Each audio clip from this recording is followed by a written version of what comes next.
Je suis Raïssa Malou de la République démocratique du Congo et je suis basée actuellement à Kinshasa. Je suis la directrice de l'ASBL Investing in People. Nous organisons tous les ans la semaine de la science et des technologies. Je suis donc physicienne de formation. Chaque fois que je me présente, les gens reculent d'un pas en se disant que la physique et les mathématiques étaient des domaines qui sont le plus détestés durant leurs études. Et donc on a voulu créer cet événement, donc la semaine de la science et des technologies, pour donner le goût des sciences et des technologies, pour en fait réconcilier les gens avec ces domaines et susciter des vocations. On est le seul pays d'Afrique à avoir organisé 8 éditions consécutives d'un tel événement. Et donc, ça mérite vraiment que le continent soit au courant, et c'est une activité qui est essentiellement portée par des femmes. On veut en fait lutter contre ces préjugés, ces stéréotypes, parce qu'on s'est rendu compte qu'on n'envoie pas nos filles dans les sciences parce qu'on a un problème de rôle modèle. Et donc, le fait de ne pas voir d'autres femmes qui performent dans ce domaine fait que les gens ici se disent « mais pour quelle raison on va envoyer nos filles dans les filières STEM ?» pour avoir quel type de métier, pour avoir quel type de parcours.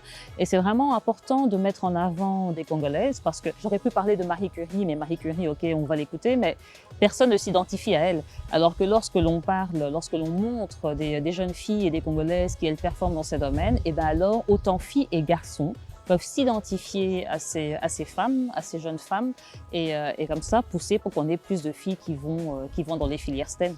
L'Afrique a besoin de science et la science a besoin des femmes. Voilà pourquoi on fait ce qu'on fait.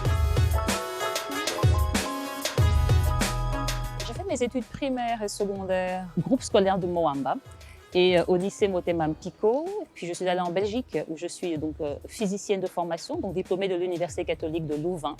Et je me suis essentiellement concentrée sur l'éducation. Donc je suis consultante internationale en éducation et c'est ce qui fait que nous organisons la semaine de la science et des technologies. Donc vraiment pour transmettre notre passion des sciences. Déterminée, et j'adore transmettre. Je suis une passionnée des sciences et passionnée de la République démocratique du Congo. Je dis toujours que j'ai deux amours, les sciences et la RDC. Notre objectif, notre ambition pour la RDC, pour l'Afrique, c'est que les sciences et les technologies jouent leur rôle dans le développement de notre continent. Et en particulier, nous devons absolument augmenter la proportion des femmes qui vont dans ces disciplines. Donc ici, à l'aube de la 4e révolution industrielle, nous avons besoin que l'Afrique ait une armée, on a besoin d'armées de mathématiciens, de physiciens, de chimistes, de scientifiques. Et notre travail, c'est d'arriver à construire cette armée et qui devrait être majoritairement composée de femmes. Le changement. En tout cas, aujourd'hui, la volonté de changement. Et c'est super cette initiative parce que cela nous permet de mettre en avant la capacité des femmes à apporter un changement et ce dont a besoin l'Afrique pour construire cette Afrique que nous voulons, qui est prônée par l'agenda 2063 de l'Union africaine. Je finis toujours tous mes articles sur LinkedIn, que je vous invite à aller regarder, par cette phrase: Science is fun, join us.